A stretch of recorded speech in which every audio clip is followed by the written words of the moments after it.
So let's now go on to the multiple choice items.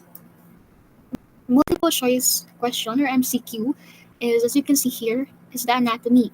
We have the question stem. So the stem here is consists of a question. And we have four options or the alternatives. And then we have three distractors. And of course, do not forget the one correct or best key answer. So always remember that there are the multiple choice is a primary type of item used in standardized tests. Multiple choice as direct assessment. Why? Because it assessed a variety of learning targets, such as ability to recognize correct choices, to assess the knowledge, and lesser extent of reasoning. And meron namang indirect assessment. Bakit? Because it recall knowledge and also adds up comprehension and ability to construct answers. Ang aking topic is mga makasaysayang lugar sa pamayanang kinabibilangan. So, content standard, natututuhan ng mag-aaral ang pag-unawa sa mga makasaysayang lugar sa pamayan ng kinabibilangan. Performance standard, na isasagawa ng mag-aaral ng mga paraan upang may pagmalaki at tangkilikin ng mga kasaysayang lugar sa pamayan ng kinabibilangan bilang tanda ng nasyonalismo. So, learning competency, ito siya. For now, to establish multiple choice items. So, here are the 7 important things to consider when creating a multiple choice items with sample items. So as you can see here sa ating learning competency or competency, ang ating tinatarget ay na iisa-isa ang mga makasaysayang lugar sa pamayan ng kinabibilangan. So the first important thing to remember is that write the STEM as clearly described question or ask. So dapat klaro yung inilalagay natin sa STEM. So dito sa for example, poor item, ang kung mapapansin natin ay nakalagay lang sa STEM natin ay isinulat ni Rizal ang mi ultimo anlos. So, hindi patanong. So, kung titingnan natin sa good item, ayan, mayroon siyang panuto at patanong ang kanyang STEM. Saan matatagpuan ang lugar kung saan isinulat ni Rizal ang mi ultimo anlos habang siya ay nakakulong? So, mapapansin nyo, mas madali siyang mauunawaan ng students nyo compare dito sa poor item. Next is avoid the use of negatives in the STEM. Using words such as not and except may confuse students, create anxiety, and lead to frustration. So dito, iwasan daw natin yung mga negatives at paggamit ng not and except. So dito sa item natin, sa poor item natin, kung mapapansin natin, ginamitan niya ng hindi dito. Alin sa mga sumusunod ang hindi kabilang sa makasaysayang lugar sa NCR? And then, kung gagawin natin siyang good item, tinanggal na natin yung hindi.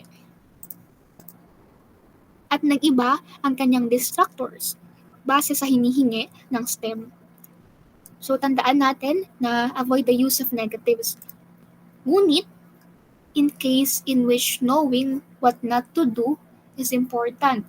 Kung halimbawa ang nilalaman ng STEM natin ay yung mga ano yung mga importanteng bagay na kailangan mong isagawa, the negative STEM ay okay lang. Okay lang maglagay ng negative STEM. Basta ang negative word ay emphasize ng bold face or underlining. So, kung makita nyo, good item pa rin siya kasi mayroong underlining word. So, alin nga ba ang tamang sagot dito? So, syempre, letter D, dahil ang ABC ay sila ay nabibilang sa makasaysayang lugar sa NCR. And then pangatlo, write the correct response with no irrelevant clues. There should not be any indifference between the wording of the correct answer and distractors that would clue the student to respond in some places other than the knowledge being tested. So, kung mapapansin nyo, sa number 3 question ay, sa poor item natin, ang Magellan's Cross sa Cebu ay A. Maganda, B. Matayog, C. Ibinaon ni Magellan noong Marso 16, 1521 at letter D. Luma na. So, wag tayo maglalagay ng irrelevant clues dito. Kasi alam naman natin na ang nilalagay dapat natin ay factual. So, kung gagawin natin siyang good item, ang Magellan's Cross sa Cebu ay, kung mapapansin nyo, lahat ng nakalagay dito ay relevant sa Magellan's Cross o sa STEM natin, ngunit may mga pinalitan lamang tayo. At ang tamang sagot dito ay letter C. Ibinaon ni Magellan noong Marso 16, 1521. Next naman ay number 4, do not use verbatim correct responses. Sa madaling salita, wag natin kokopyahin directly or eksaktong-eksakto kung ano man yung nasa libro. So ito yung halimbawa ng nasa libro. Itong kulay puti. And then, if gagawin natin siyang question na gaya-gaya sa libro, ganito ang mangyayari. So, syempre, ang sagot dyan ay letter A. Sa ganitong paraan kasi, hindi nahuhubog yung goal ng multiple choice, na which is deep understanding. Ang nangyayari lang ay kapag multiple choice ay more of memorization lamang. So, kung gagawin natin siyang good item, ay revise na ang kanyang STEM. Ngunit, same pa rin ng thoughts. So, ano-anong makasaysayang lugar na makikita sa Maynila? Ayan, mas better na ang kanyang mga choices. At syempre, ang sagot ay letter A. Number 5, write the distractors to be plausible yet wrong. Pag sinabi nating plausible, yung ilalagay natin sa ating mga distractors ay reasonable. Huwag tayong maglalagay ng obvious na hindi naman talaga dapat piliin ng mga student. Kailangan yung ilalagay natin ay yung talagang mapapaisip sila na kabilang pa talaga to. Ang ilalagay natin ay yung mga yung mapapaisip talaga sila reasonable kung talaga bang ayon yung tamang sagot. So kung titignan natin dito, alin sa mga sumusunod ng simbahan ang nanatiling nakatayo matapos ang World War II? Bakit siya mali? Kasi kung titingnan natin sa choices, isa lang yung simbahan na nakalagay dito. So yung natira ay mga makasaysayang lugar na, pero hindi sila simbahan. Good item, kaya siya naging good item kasi mayroon ng pagtatasa yung estudyante na ay lahat ito ay church. Lahat sa church. So, kailangan niyang balikan yung mga napag-aralan niya. Alin sa mga church na yun ang nanatiling nakatayo matapos ang World War II. Diba? So, hindi lang memorization, nagkakaroon din ng recalling of knowledge at comprehension. So, next ay number 6. Avoid using all of the above, none of the above distractors. These aren't considered best practice because they allow students with partial knowledge to deduce the correct answers. However, kapag ginamit mo kasi yung for example sa letter A, ang sagot ay A and B, sabi naman ay B and C, tapos sa C ay C or none of the above, at letter D ay all of the above. So, mayroong comprehension na nagaganap pero natatagalan yung students na magsagot. So, since ito ay multiple choice, kailangan careful tayo sa paglalagay ng ating distractors kasi maaaring hindi nabasahin ng students yung mismong tanong dahil kalimitan ang sinasagot na lang ay all of the above or none of the above.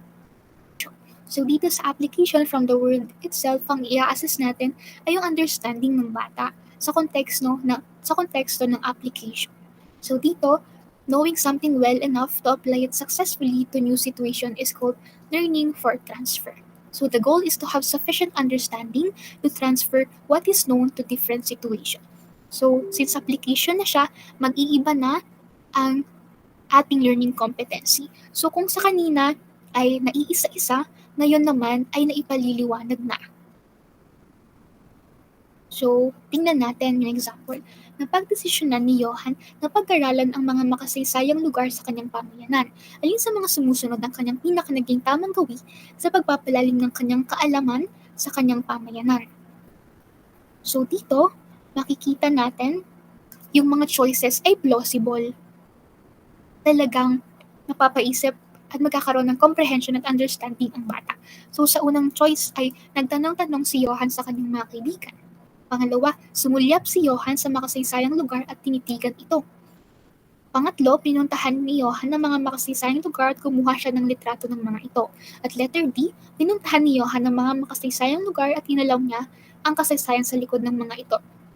So kung mapapansin natin, it is a good item kasi yung mga choices ay plausible at action-related ito. So mapapansin natin, walang obvious na sagot.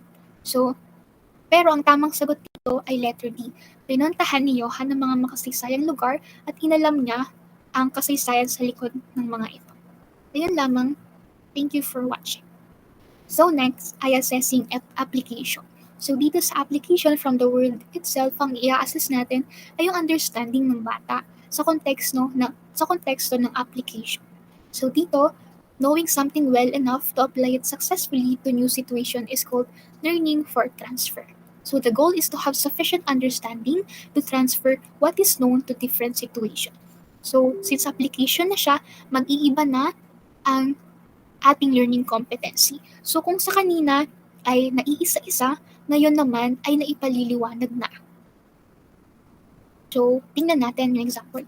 Napagdesisyonan ni Johan na pag-aralan ang mga makasaysayang lugar sa kanyang pamayanan. Alin sa mga sumusunod ang kanyang pinakanaging tamang gawin sa pagpapalalim ng kanyang kaalaman sa kanyang pamayanan. So, dito, makikita natin yung mga choices ay plausible. Talagang napapaisip at magkakaroon ng comprehension at understanding ang bata. So, sa unang choice ay nagtanong-tanong si Johan sa kanyang mga kaibigan. Pangalawa, sumulyap si Johan sa makasaysayang lugar at tinitigan ito. Pangatlo, pinuntahan ni Johan ng mga makasaysayang lugar at kumuha siya ng litrato ng mga ito. At letter D, pinuntahan ni Johan ng mga makasaysayang lugar at tinalaw niya ang kasaysayan sa likod ng mga ito. So kung mapapansin natin, it is a good item kasi yung mga choices ay plausible at action related ito. So mapapansin natin, walang obvious na sagot. So, pero ang tamang sagot dito ay letter D. Pinuntahan ni Johan ng mga makasaysayang lugar at tinalam niya ang kasaysayan sa likod ng mga ito. Ayun lamang. Thank you for watching.